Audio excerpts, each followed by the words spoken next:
I'm often asked about my comments around the bank wars, and I have to respond to that by really just starting with a quote, which is a great African quote, which says, "Every morning in Africa, and I'm sure you know it, a gazelle wakes up and knows that it has to run faster than the fastest lion or it's going to get killed.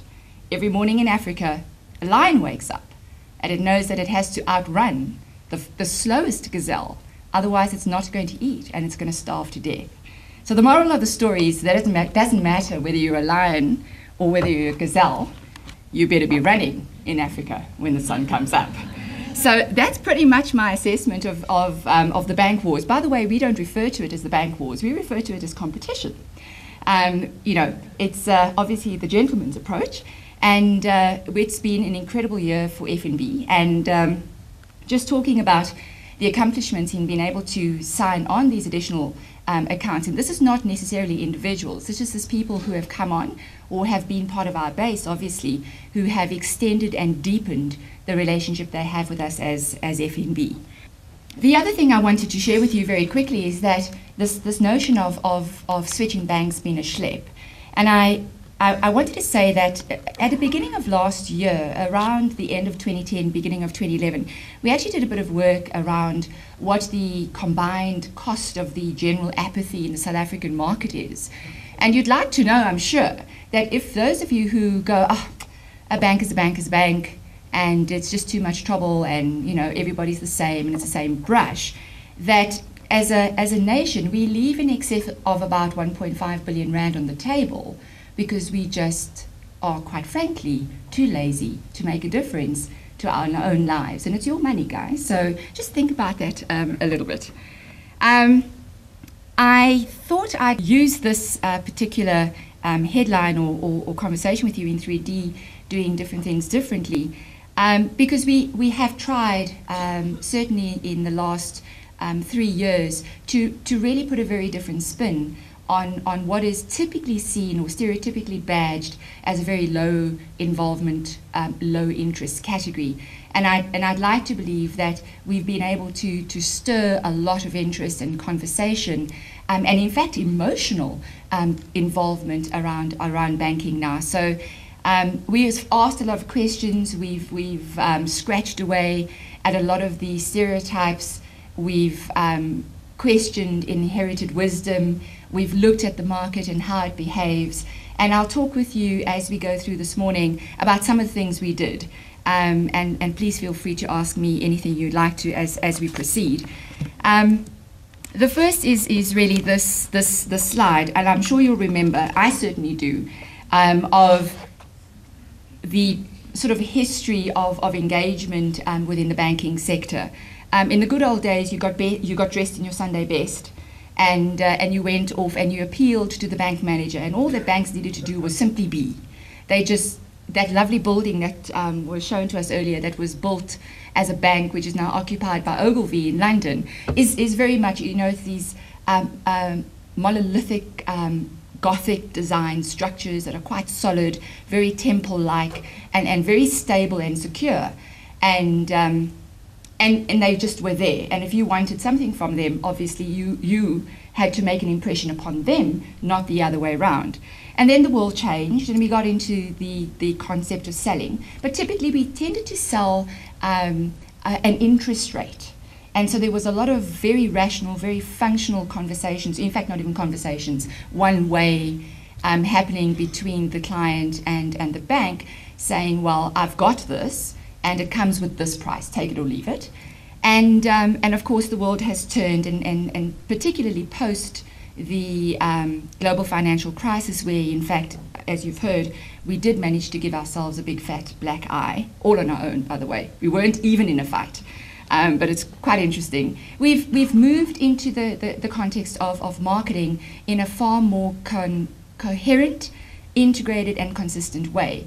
And largely it's because of the environmental context in which our consumers are finding themselves. People are looking for additional value, and it's all about the value proposition. And the reality, a lot of the time, which I think has been different for banking, is that we don't buy on the same triggers. You know, I'm interested in a particular requirement, you have a different need. And typically banks have gone to market and said, I've got this, and it's like, you know, you throw a smartie out there, or I've used the expression, you throw a dog to a bone.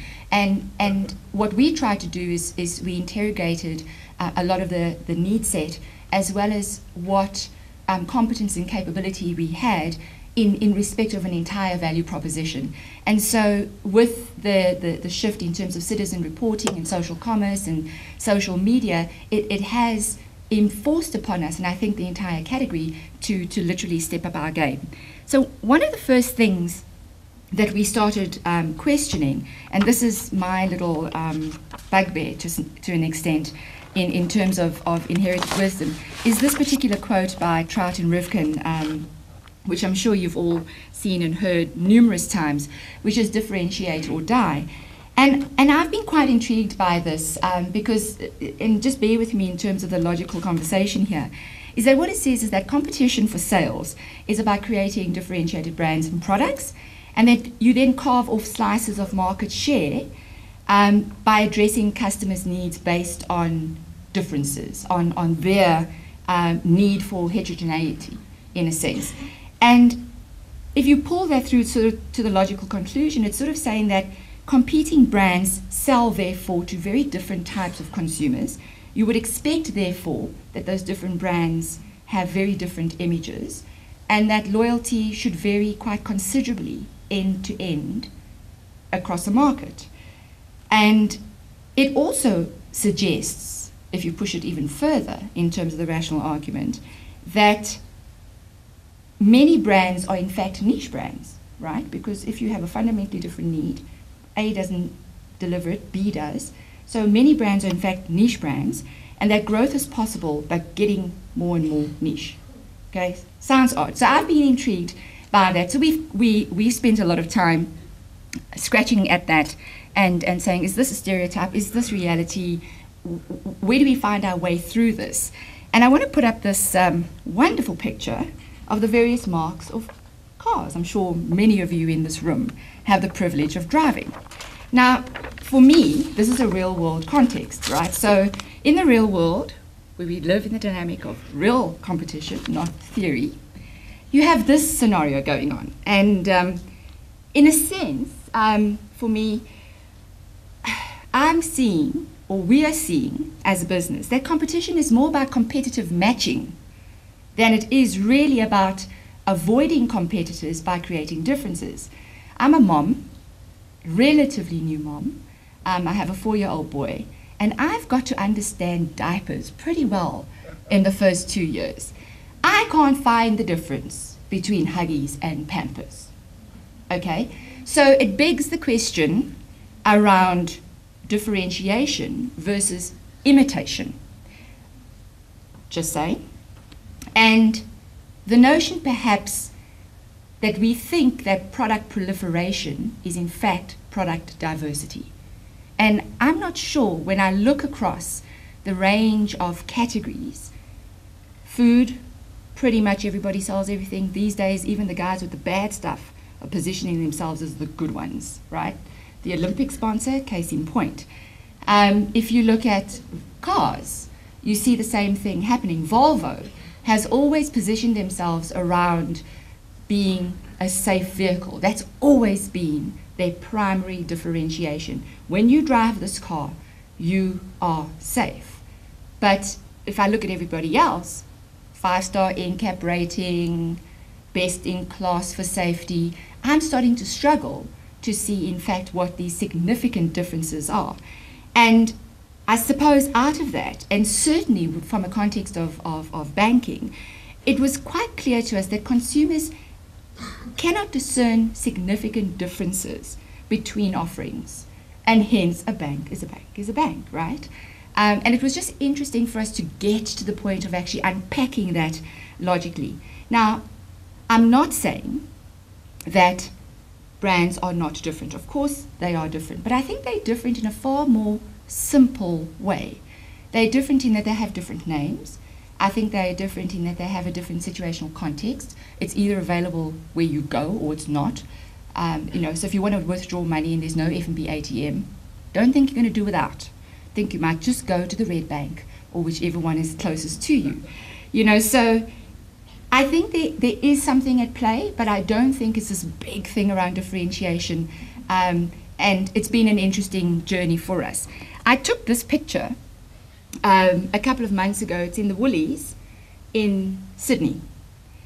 And there's the orange juice, okay? Now, heck, I don't know.